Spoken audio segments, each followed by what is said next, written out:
Summer is here. We are internet randos who recently started watching anime. This is the first time we are following a whole season of shows. Here is the complete summer lineup of a whopping 43 shows. We'll share our first impressions here. We read the synopses and watched multiple trailers for all 43 shows, excluding movies, shorts, and OVAs, since they are not always canon. We dropped some immediately because they looked boring.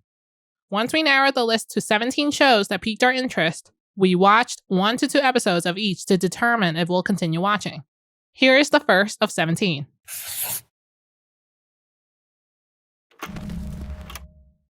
Horimiya was a very enjoyable rom-com, and this new series is supposed to cover the missing pieces of the manga that were not in the anime.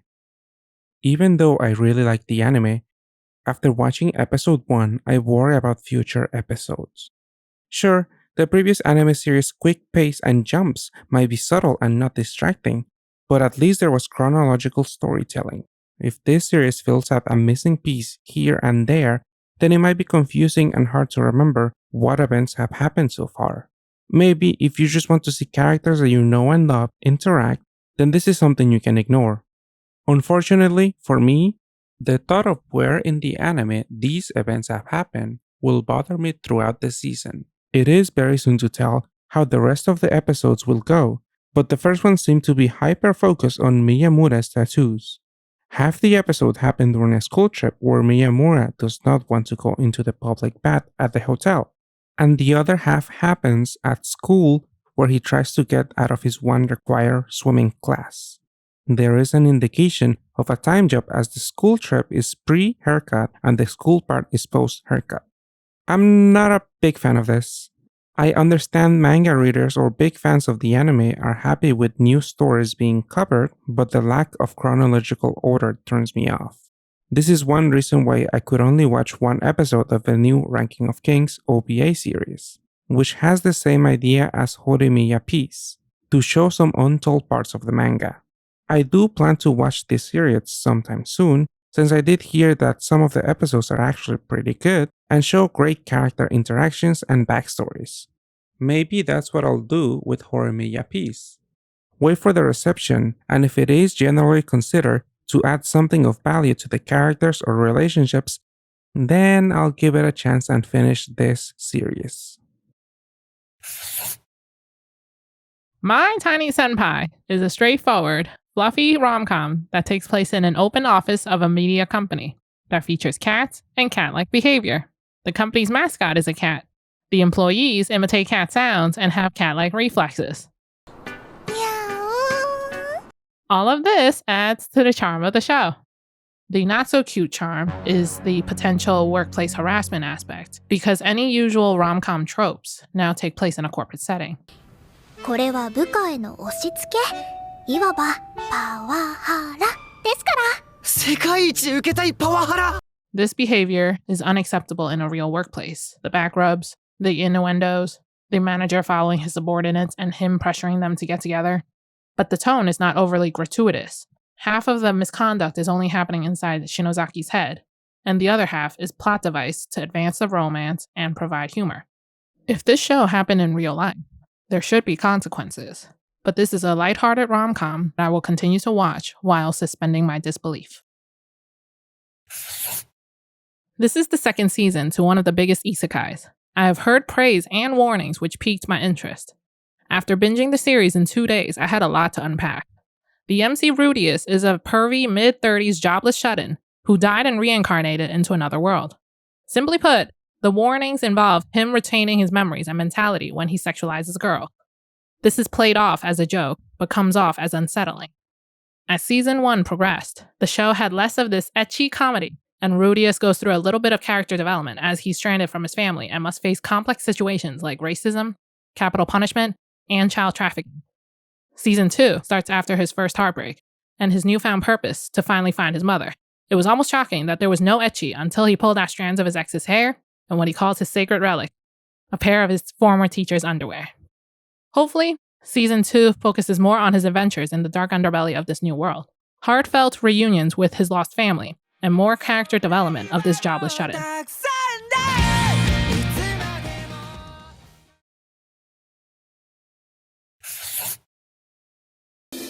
者なんか好きにならないわよ豚足 Here is another cute rom-com this season, but the premise is the most intriguing part. Makabe used to be a stuck-up husky rich boy who confessed to Aragaki, another stuck-up rich girl. She shot him down and called him Fixfoot, which made him so self-conscious that he starts to work out relentlessly. Years go by, and then he transferred into the same high school as Aragaki. Then he hatched a plan to make Aragaki fall in love with him, so that he could reject her to exact revenge. 花の都こそ復讐の舞台にふさわしい。そこで俺はデッドアラブ作戦に王手をかけてやる。 Makabe was the funniest character for me in season 1 because of his unhinged narcissism. If he runs into an issue, his only solution is to work out because he thinks being hot can solve all his problems. Even though he holds this mentality, he's not a pure meathead. He also scored the highest on the high school admission exam. Aragaki is still snobby, but now she has a condition where she has to constantly eat. I guess this will be used to contrast her binging with Makabe's strict diet. Realistically, this would be where she would get fat from the binging and realize that her bullying Makabe about his weight was wrong. However, this is an anime, so she will always be a skinny girl because she has an insanely high metabolism. So what's the point of this illness if she can't learn from this condition? On another note, Aragaki is currently engaged to a student who is trying to marry up in social status. She thinks this is the same boy that she rejected when she was young. Season 2 now takes place on a fancy school trip to Paris. The main characters stumble upon a French artist who is trying to create a manga about high school teenagers, and she asks Makabe and Aragaki to demonstrate how a Japanese rom-com should look. How many times are we going to see Makabe's plan be blocked as he continues to fall in love with Aragaki? It's obvious where this is going, but it's a decent show that I will continue to watch. It's similar to why I watched Succession. I am here for the petty squabbles of spoiled rich kids.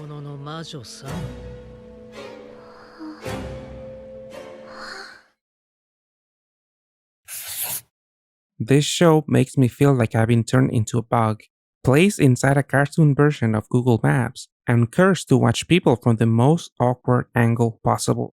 The studio seems to be proud of their work, and I will give them props for trying to be bold, but this isn't my cup of tea.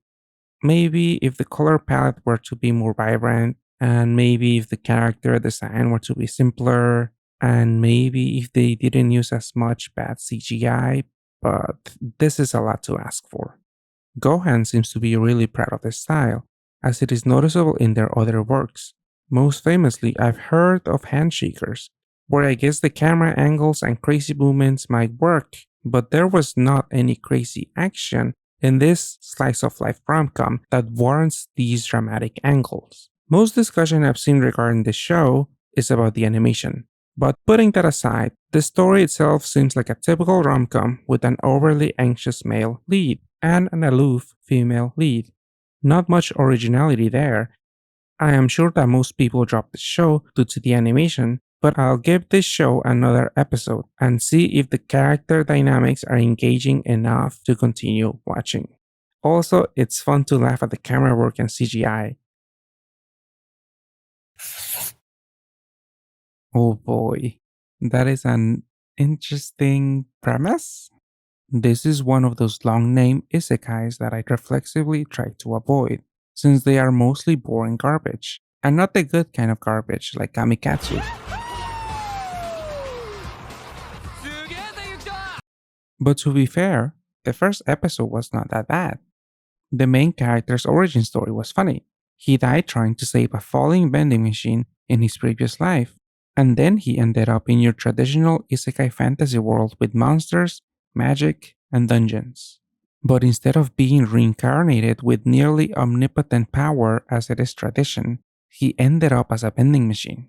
He absolutely adores vending machines, and therefore was thrilled. It was funny to hear him fanboying about vending machines, but this is a non-reusable joke. If the show is going to rely on this as its main source of comedy, then things will get stale real fast. Also, the monologuing in episode 1 felt like an eternity. Therefore, I hope the main character uses up skill points to learn how to talk and walk, or maybe even fly. It's hard to admit, but I was pleasantly surprised with the premiere. I'll be cautiously optimistic and reluctantly watch a few more episodes. The first episode here shows the classic premise of the Cinderella fairy tale. Mio lost her mom, her father remarries, has another child, and they all treat her as a servant. At first, Mio would fight back, but what finally broke her down was her father allowing the abuse to continue, mainly because she did not inherit the family's supernatural abilities.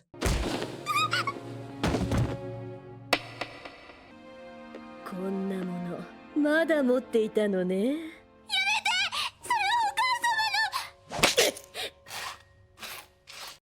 閉めてちょうだい。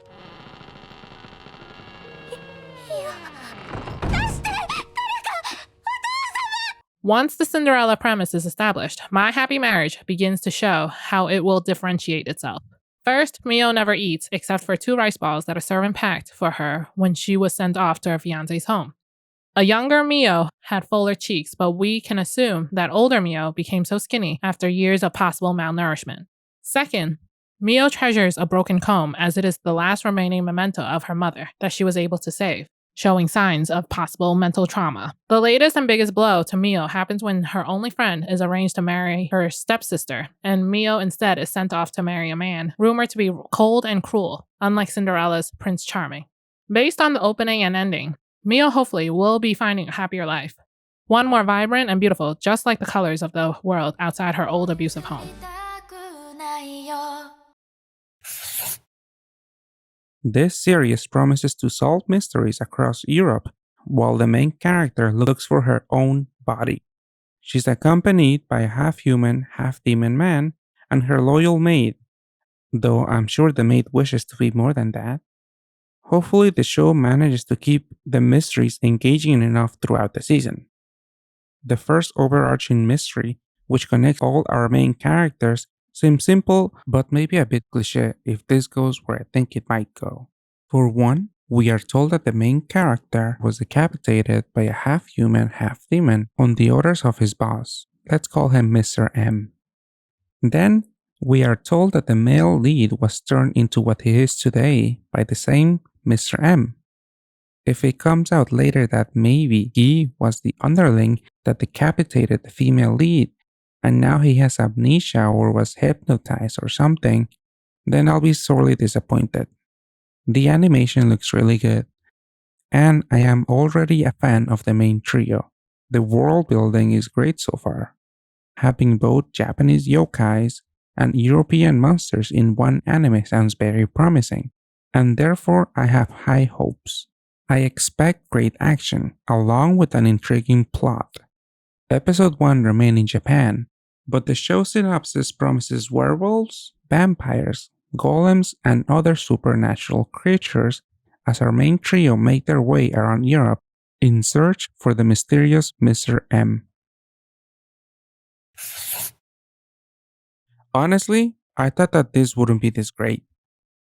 Obviously, this and Bleach are going to be the main highlights of the season, but I found season 1 of Jujutsu Kaisen to be a decent season with a few great moments here and there, and therefore had mild expectations for season 2. But this episode blew me away. I've seen some people complaining about the CGI and the slight changes to the overall art style, but everything is so fluid and pretty. I am a big fan.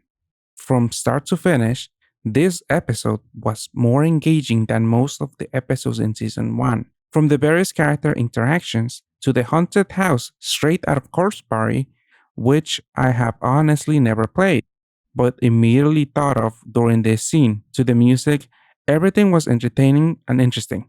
I have rewatched this episode a few times, mainly because I watched the leaked episode first, which had horrible subtitles. But this actually turned out to be a good experience. I say this because I started to think more critically about who is Geto and what motivates him. Obviously, the first scene tells us about his growing hatred for absorbing curses, and we know which stance he takes on the conflict of curses versus humans. But to distract myself from the horrible subtitles, I hyper-focus on what I kinda gather from Gojo's Digimon analogy. In Digimon, Agumon is mistreated in an effort to force him to evolve by his partner Tai. When that doesn't work, Tai deliberately gets in harm's way to force Agumon's hand. This all led to a dark evolution into Skullgreymon, a being that only acts on instinct. And that instinct is to destroy anything and anyone, including his friends. We know Geto ends up as Skull Greymon, but in this episode we see him as a righteous Agumon that seeks to protect humanity. Who or what led him to his dark evolution? For me, Geto was the standout this episode, but that is not to say everyone else was bland or not interesting. I also want to find out more about everyone else, especially this feminist king. 向こうに入ったんでな。今伏黒だ。いいぜ。その話受けてやる。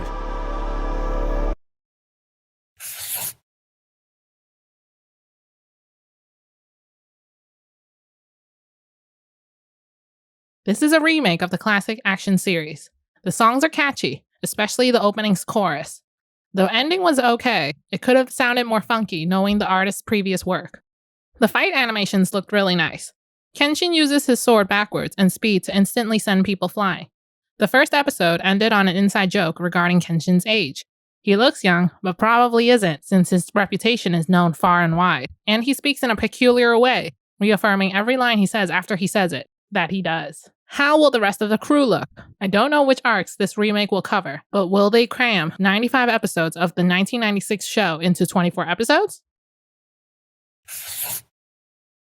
This show is trying to bring to light moral dilemmas that we might face soon with the advancements of technology.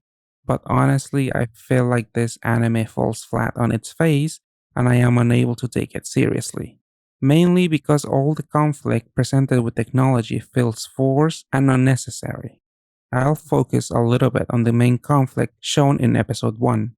This episode revolves around an android infected with a virus, and the main character, who happens to be an underworld doctor, recommends the android's husband to use a backup to restore the android back to her old self from a week ago.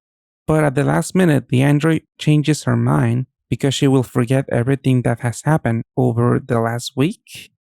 Like making a change in the scrambled eggs recipe that her adopted human daughter loves. Okay, I guess that these androids feel fear, but this didn't move me at all emotionally. If she values her time with her daughter, why go through the whole process of dying from the virus?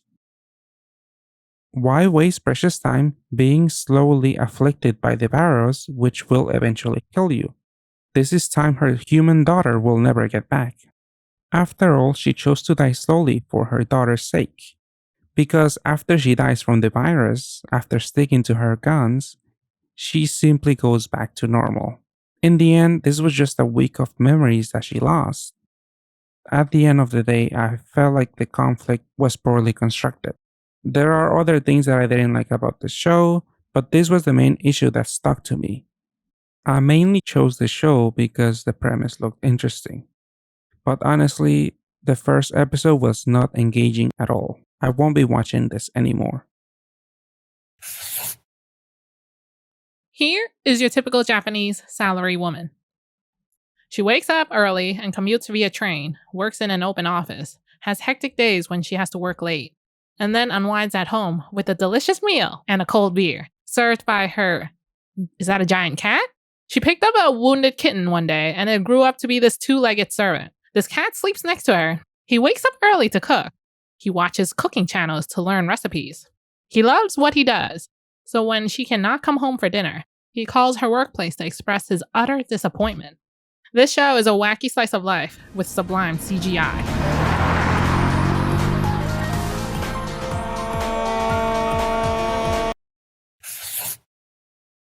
Bleach is back after a 6-month break, and the first episode shows the calm before the storm. The Quincy's are having a very important meeting where Uryu is proclaimed to be the king's successor, and that's the end of the meeting? How foreboding. Certain Sternritters are not taking the news well. This poor guy has been passed for promotion to a Nepo baby. I too would slice a random man in half. Will these feelings of betrayal cause any infighting between the Quincy's?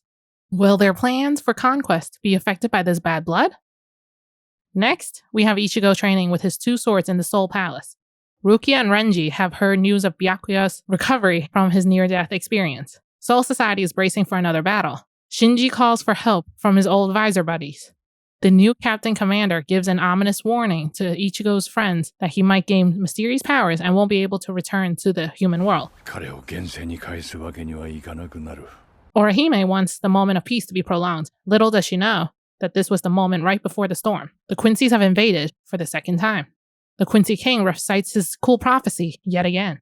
封じられしクインシーの王は900年を経て鼓動を取り戻し、90年を経て日を取り戻し、9年を経て力を取り戻し、9日間をもって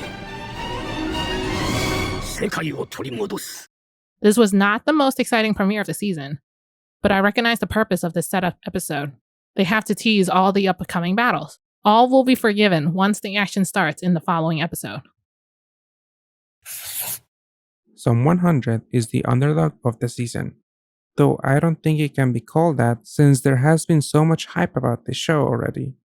But this anime might take away the spotlight from the other big dogs, JJK and Bleach. 今日はありがとうございました。明日からもよろしくお願いします。じゃあ、そろそろ会社戻ろうか。This is Bocchan's first production. This studio was recently created by former OLM employees, and it is safe to say that the people over at Bocchan were not big fans of OLM, as the exploitative company's logo and headquarters look strangely familiar in the anime. Not only is the action great, but I also love the creative liberty of making blood and other bodily fluids a color other than red. Every frame is vibrant. If the show had decided to stick to traditional red blood and gore, it would not stand apart from other movies or shows that have explored the zombie genre. Though one specific movie did come to mind while watching this, Shaun of the Dead, which is fitting since this is also an action/comedy. Although it was short, the overworked main character ignores the ongoing zombie outbreak while watching TV.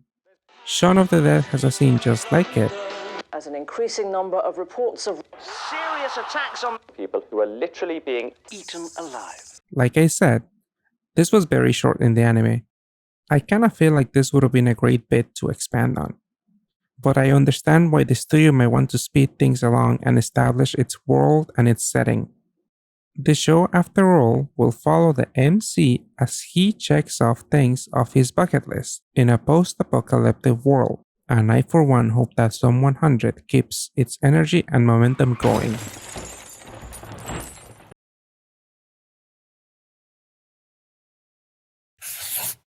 Here we have Makabe's VA again, in another rom-com. What a funny coincidence. This is also a second season to a show I haven't heard of before. Initially, the character designs remind me of Tim Burton's gothic style in movies like Corpse Bride, which I am not a fan of. However, I am now seeing the show's charm as I watch season 1. Another negative is the animation, where every movement looks like a Sims character going about their day. However, the trailers for season 2 suggest an upgrade to the animation. Now on to the positives. The backgrounds look like they were painted on a canvas. The premise is also intriguing. MC was cursed to bring death to anything he touches, so he was abandoned by his family and now only has his maid, Alice, and butler, Rob. Alice teases the MC constantly, but she also has sincere moments when she tells the MC how she feels about him. The other side characters are quirky and unique as well, such as the Duke's sister and brother, and magic users like Koff and Zane. The characters also break into song, which is nicely executed by the VAs. All of these positives, along with the humor, bring color to the otherwise monochrome and somber tone of the premise. I will continue watching season 1 and wait for season 2 to finish before binging it. おっぱいめっちゃ当たってる G カップ University student with black glove on right hand. Longtime friend who drives, provides cakes, and pulls you out from your shut-in lifestyle. Girl with 2 pupils in each eye searching for her mother's spirit. The gang is introduced. They captured a phone booth spirit who haunts anyone calling the booth. The vibe is similar to horror from the early 2000s, from the sound effects to the opening song. Many questions arise, but the most pressing one is the friend a ghost? She doesn't interact with anyone else besides the 2 people who can sense the supernatural. I cannot wait for the mystery to unravel. よくよく思い返してみて。昨日改めて感じたんだけど、あなたは恐怖を愛している。Bungo is back, everyone. The opening felt like 2 songs merged into one, which was disconcerting, but I will give it another listen. I must go now to catch up on the previous season.